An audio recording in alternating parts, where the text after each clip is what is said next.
Salut, c'est Quentin. Dans cette vidéo, je vais vous montrer comment créer une liste de leads en utilisant un workflow que j'ai créé et qui permet de réduire par 12 le coût nécessaire si on aurait utilisé une base de données telle que Apollo. Okay, donc là, on va utiliser Apollo, mais on va utiliser ce workflow en plus qui contient un scrapper qui va permettre de récupérer des informations à l'intérieur de l'URL de Apollo pour pouvoir récupérer des leads et stocker les leads par la suite, par exemple sur Airtable ou sur Excel ou sur Google Sheet. Donc c'est un workflow que je viens de réaliser pour un client, donc je me suis dit pourquoi pas le partager directement en vidéo. Donc, alors, petit aparté, si vous avez un projet IA à réaliser dans le cadre de votre entreprise, je vous incite à prendre un rendez-vous directement avec moi dans la description pour en discuter.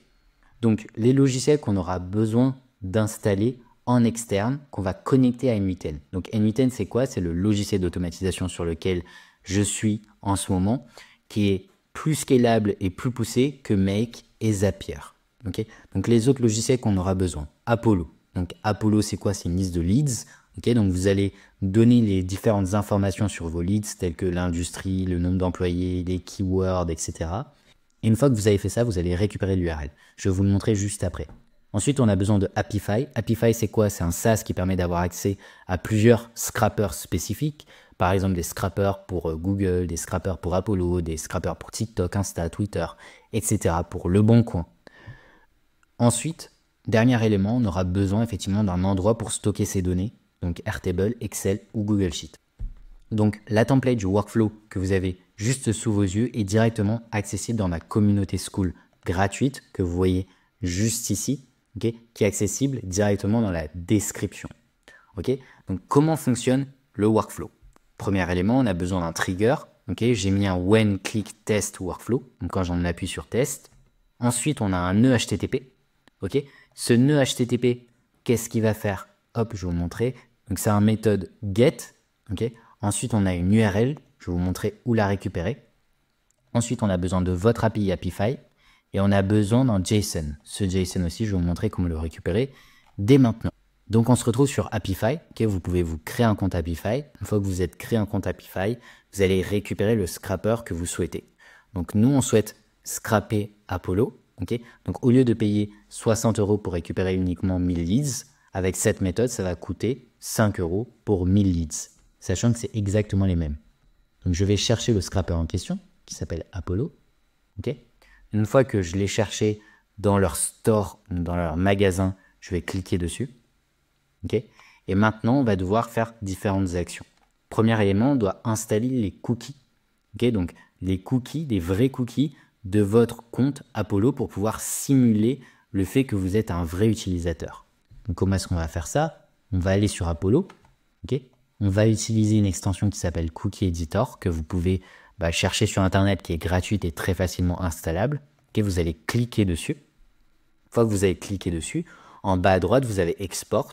Okay. Vous pouvez copier le JSON, ce qui va vous permettre de récupérer les cookies qui sont à l'intérieur de votre compte Apollo. Okay. Une fois que c'est fait, vous allez tout simplement copier ces cookies à l'intérieur du scrapper sur Apify. Okay. Et ensuite, on va continuer de configurer le scrapper en question. Donc, deuxième élément, on a besoin du search URL. Le search URL, c'est l'URL que vous avez tout en haut, okay, qui diffère selon les informations que vous allez insérer à gauche dans la barre de recherche de vos leads. C'est-à-dire que lorsque vous allez, par exemple, mettre un différent email status, un différent job title, donc si vous voulez des CEO, si vous voulez autre chose que des CEO, si vous avez des noms d'entreprises spécifiques en tête, comme Nike, comme Amazon, la localisation, donc moi j'ai mis France, l'industrie, pour pouvoir segmenter, effectivement, si vous voulez viser, je sais pas, les agences de marketing. Donc là, j'ai mis les agences de marketing, les boîtes de l'IT, si vous voulez, par exemple, viser les restaurants, qu'importe. Une fois que vous avez mis ces différents éléments dans la barre de gauche, vous allez pouvoir récupérer l'URL tout en haut. Vous pouvez la copier. Okay. Une fois que vous l'avez copiée, vous allez l'insérer dans Search URL, juste ici. Vous allez la coller. Une fois que c'est fait, il va falloir cliquer sur les trois éléments juste en dessous. Get email, include guest email et wait for email verification. Okay. Une fois que c'est fait, on va récupérer les API. Donc pour cela, on va aller dans API Endpoint. Okay. Dans API Endpoint, ce qu'on va faire, c'est que premier élément, on a besoin de votre API par défaut. Vous allez copier votre API par défaut. Vous allez l'insérer juste en dessous de Authorization, okay, donc juste ici. Ok, ça, c'est la première URL dont on aura besoin. La deuxième, c'est run actor synchronously and get dataset item. Qu'on va copier aussi cette URL. Ok, on va la coller en haut, ok, juste ici. On va la CTRL-V, la coller. Vous voyez que vous avez votre API aussi à la fin de cette URL. Okay, et une fois que c'est fait, hop, vous avez ce nœud qui est setup. Ensuite, on a un nœud edit field. Donc, dans ce nœud edit field, tac, on va récupérer les informations qui sont à gauche. Donc, execute previous node.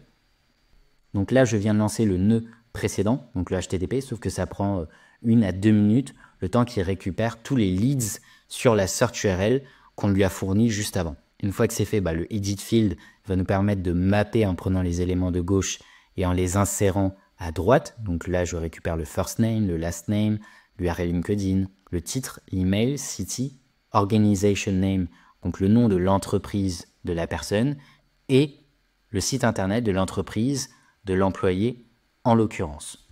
Une fois que c'est fait, on a un nœud remove duplicate pour tout simplement supprimer les personnes qu'on aurait en doublon. Ok. Une fois que ça c'est fait, il va falloir insérer toutes ces informations dans la base de données finale telle que Airtable. Donc par exemple, moi j'ai créé un Airtable. Ok, donc je l'ai appelé Leads, Hospitality Leads. Ok, j'ai créé effectivement les différentes colonnes, donc site d'entreprise, nom d'entreprise, ville, email, titre, LinkedIn, nom, prénom. Ok, et je l'ai mappé directement dans le nœud N8N. Donc dans le nœud N8N que vous voyez juste ici, prénom, j'ai récupéré la data à gauche, je l'ai inséré dans prénom, pareil pour nom, pareil pour LinkedIn, pareil pour titre, pareil pour email, etc. Donc là, vous voyez à l'instant que le HTTP a fini de se lancer. Il a récupéré 123 items, donc 123 leads. Ok. Quand on va cliquer sur Edit Field, hop, il va être connecté directement à gauche à ces 123 leads. Ok. Et vous voyez bien que j'ai récupéré le nom, first name, last name, LinkedIn URL. Je les ai plug effectivement à l'intérieur, ok, pour par la suite les récupérer un par un, enlever les doublons et les insérer dans Airtable.